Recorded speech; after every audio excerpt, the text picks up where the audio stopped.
Ang mga kriminal ay matatalino, organisado at planado ang kanilang gagawing krimen. At lahat ay gagawin nila para hindi sila makilala at mahuli. Pero sadyang may mga kriminal na may pagkasyunga na nakukuhanan ng kamera. Gaya na lamang ng isang kolokoy na to na mapapanood nating tumatakbo sa video nito. At tila may ninakaw siyang isang box ng appliance, kaya naman hinahabol siya ng manager ng tindahan. Nagmamadaling tumakbo ang kawatan papunta sa kanyang getaway car. At pinatong ba naman niya ang kanyang ninakaw sa likod ng kanyang pickup.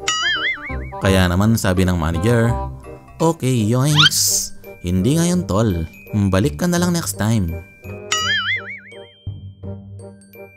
Ito ang mga epic fail na kriminal na nakunan ng kamera.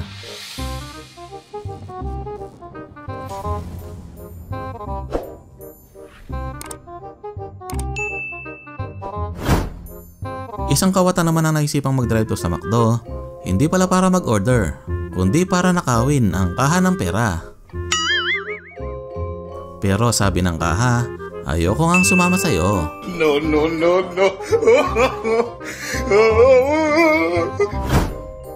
Isang mama naman na nagre-relax sa gas station na to habang nagkakarga ng gasolina sa kanyang kotse. Nang biglang may dumating na van, nasakay pala ang grupo ng mga kawatan. Yun pala ay plano nilang karnapin ang bagong kotse ng mama. Pero walang kamalay-malay ang mga kawatan na advance mag-isip ang mama at pwede palang gamiting sandata ang gasolina. Kaya naman, nakatikim sila ng malutong na spray ng gasolina. Ang tanging nakuha ng mga kawatan ay ang mabahong ban at ang nanggigitatang amoy ng gasolina sa damit nila.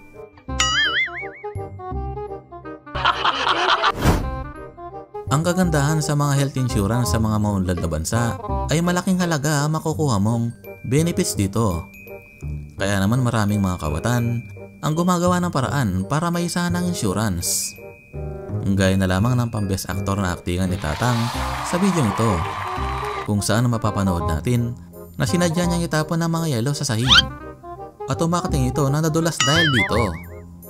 Kaya naman nakita siya ng mga katrabaho niya na kunwaring nakahandusay sa sahig. At nagdemand ito sa insurance ng malaking halaga para dito. Yun nga lang, hindi niya alam na may hidden camera pala sa lugar na yun. At nabuking ang modus ni Tatang. At nawalan pa siya ng trabaho dahil dito. Ito na siguro ang pinakamalupit na kawatan na mapapanood mo. Nang gamitin ba naman niya sa kanyang pagnanakaw ang isang excavator para nakawin ang isang ATM machine. Literal na binaklas niya ang isang ATM machine sa pader ng building. At ibinagsak ito sa kanyang maliit na getaway van. Samantala, ang mga staff naman sa McDo ay nag-offer ng suggestion sa kawatan na nag-iisip pa rin ng paraan kung paano makukuha ang kaha.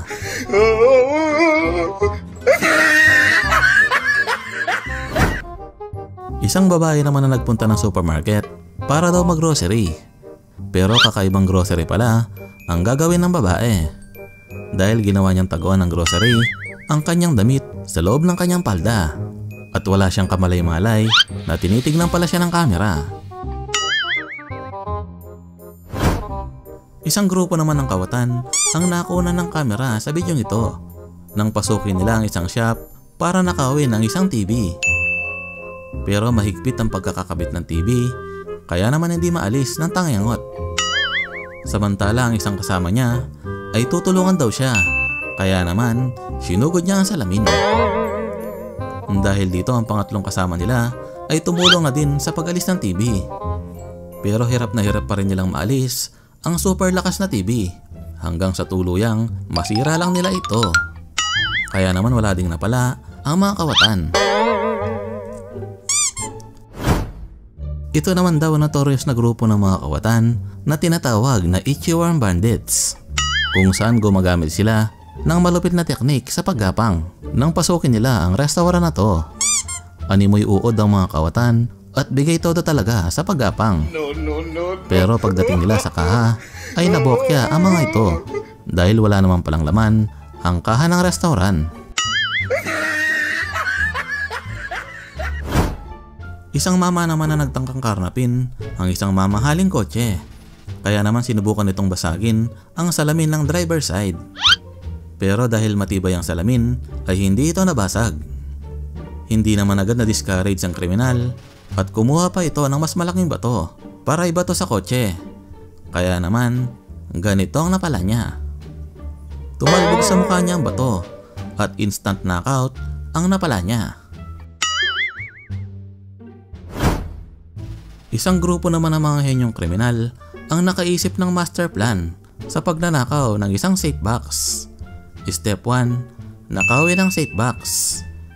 Step 2, gamiting getaway vehicle ang maliit na kotse at isakay ang safe box sa maliit na compartment ng kotse. Step 3, siguradong epic fail ito. Sa dami ba naman ang pwedeng gamiting getaway vehicle, isang maliit na kotse pa talaga ang naisip ng mga kriminal na to. Kaya naman, naging epic fail ito.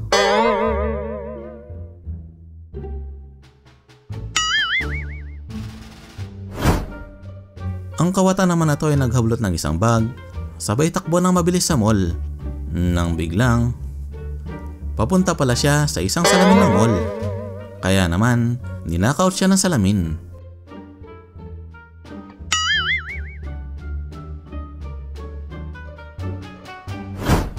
Nasira daw ang TV ni Manang, kaya naman naisipan niya magpunta sa appliance center para bumili ng TV. Pero wala daw siyang dalang pera, kaya naman naisipan na lang niya mag-magic at mawawala ang TV sa 3, 2, 1, boom!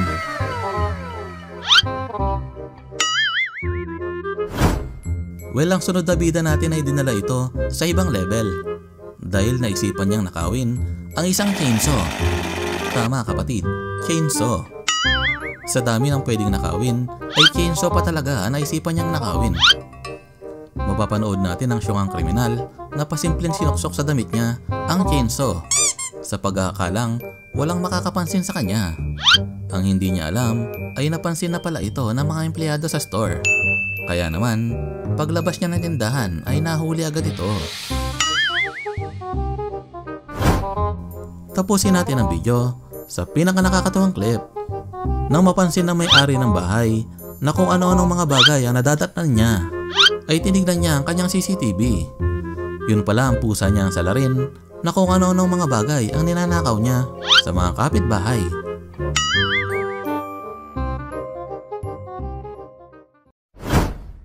Ano masasabi mo kapatid? Alin sa mga epic fail na kriminal na to ang pinaka nagustuhan mo? Bago natin tapusin, shoutout nga pala sa mga nanood, nag-likes at mga nag-subscribe sa ating channel. At kung bago ka pa lang dito, ay click mo na ang subscribe button at pindutin ang notification bell para maging updated ka sa mga kakaiba at magaganda nating mga content. Maraming salamat guys. Hanggang sa muli, stay safe and peace out.